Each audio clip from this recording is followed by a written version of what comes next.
November 17, 1978, Speedway, Indiana.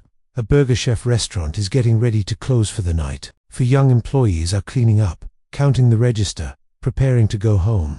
Sometime between 11 p.m. and midnight, someone walks through that door. Within minutes, all 4 teenagers vanish. The next morning, confused employees arrive to find the restaurant unlocked, lights on, and money still in the register. But their co-workers are gone. 2 days later, all 4 bodies are discovered in a wooded area 20 miles away. They'd been shot, stabbed, and beaten to death. The case should have been solvable. There were witnesses, suspects, evidence, but a botched investigation, possible cover-ups, and inexplicable police failures meant the killers were never caught.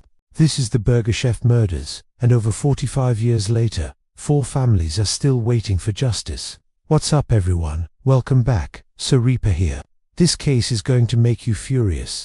Not just because 4 innocent kids were murdered, but because the police completely bungled the investigation from day one. They contaminated the crime scene, they lost evidence, they ignored leads, and decades later, we still don't know who killed Jane Friedert, Daniel Davis, Mark Flemons, and Ruth Ellen Shelton. Let's break down what happened and why this case haunts investigators to this day. November 17, 1978 started as a normal Friday night at the Burger Chef restaurant on Crawfordsville Road in Speedway, a suburb of Indianapolis.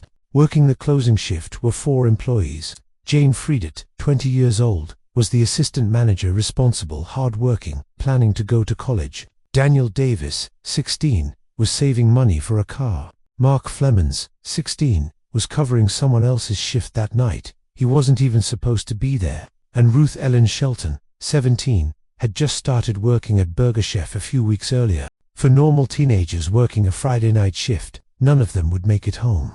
The restaurant was supposed to close at 11 p.m. Sometime between 11 p.m. and midnight, something went horribly wrong.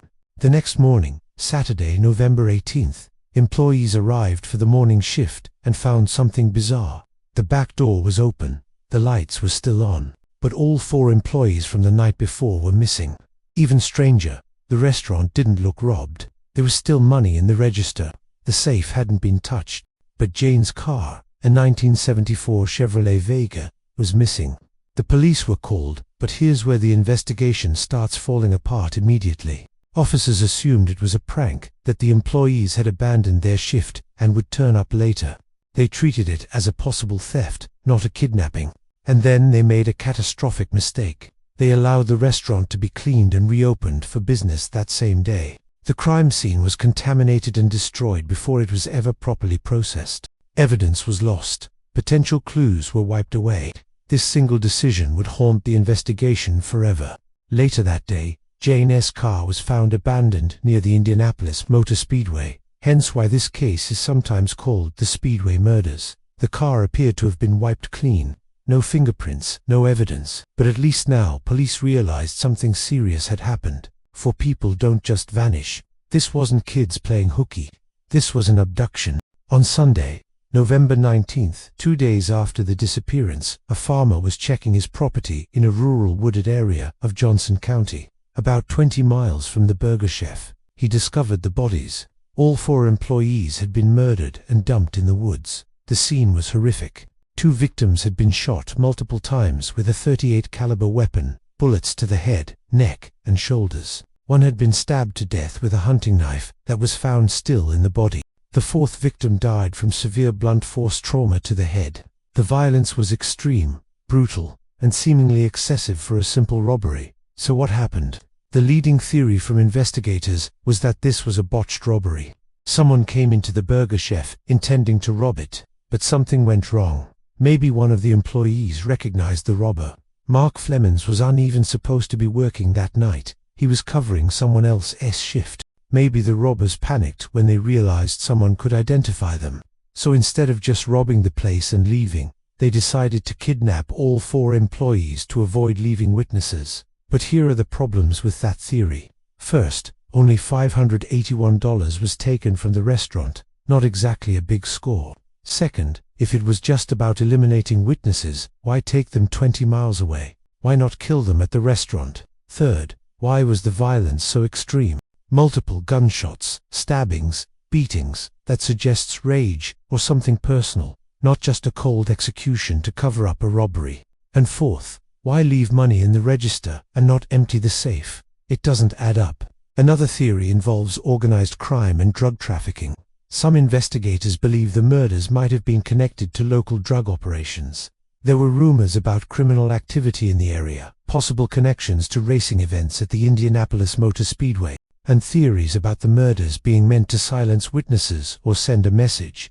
But again, no concrete evidence ever emerged to support this. Over the years, multiple suspects have been investigated. In recent years, Indiana State Police released photos of 3 dead men who were suspected of being part of a robbery crew that had been hitting fast food restaurants in Indianapolis in 1978. These suspects were known to work in pairs, waiting behind restaurants before closing and ambushing workers. But these men died before they could be charged, and DNA evidence has been inconclusive. 2 teenage witnesses claimed to see 2 suspicious men near the burger chef the night of the disappearances, but their descriptions were vague and led nowhere.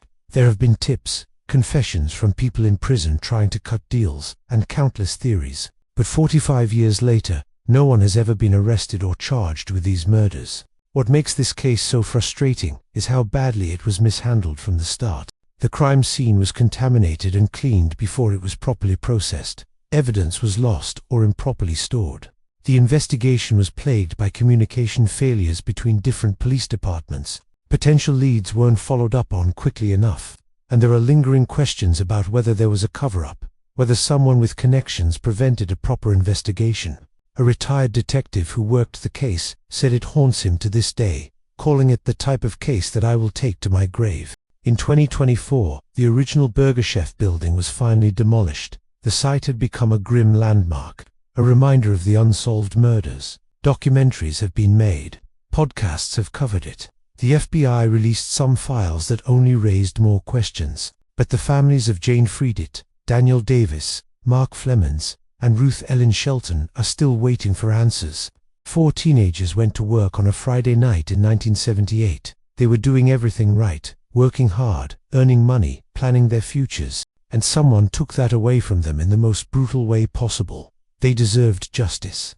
Their families deserved closure. And the fact that we still do know who killed them over 45 years later is a failure of the system that should never be forgotten. So what do you think happened?